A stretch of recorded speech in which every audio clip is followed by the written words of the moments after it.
सूर्यकांत त्रिपाठी निराला का जीवन परिचय। सूर्यकांत त्रिपाठी निराला का जन्म बंगाल के महिषादल में 1899 में हुआ। वह मूलतः गधाकोला जिला उन्नाव, उत्तर प्रदेश के निवासी थे। निराला की औपचारिक शिक्षा 9वीं कक्षा तक महिषादल में हुई।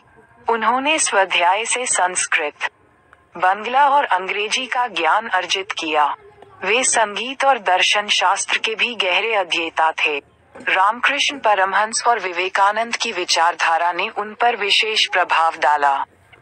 निराला का पारिवारिक जीवन। निराला का पारिवारिक जीवन दुखों और संघर्षों से भरा था। आत्मीय जनों के असामयिक निधन ने उन्हें भीतर तक तोड़ दिया।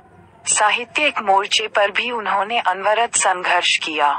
सन 1961 में उनका देहांत हो गया। सूर्यकांत त्रिपाठी निराला की प्रमुख रचनाएं। सूर्यकांत त्रिपाठी निराला की प्रमुख काव्य रचनाएं हैं अनामिका, परिमल, गीतिका, कुकुरमुता और नए पत्ते। उपन्यास, कहानी, आलोचना और निबंध लेखन में भी उनकी ख्याति अविस्मरणीय है। निराला रचनावली के 8 खंडों में उनका संपूर्ण साहित्य प्रकाशित है। निराला की साहित्यिक विशेषताएं।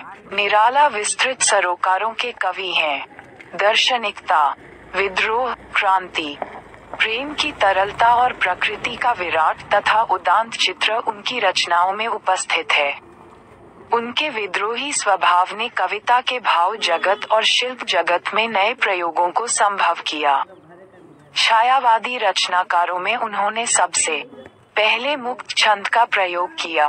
शोषित, अपेक्षित, पीड़ित और प्रताड़ित जन के प्रति उनकी कविता में जहां गहरी सहानुभूति का भाव है, वहीं शोषक वर्ग और सत्ता के प्रति प्रचंड प्रतिकार का भाव भी है।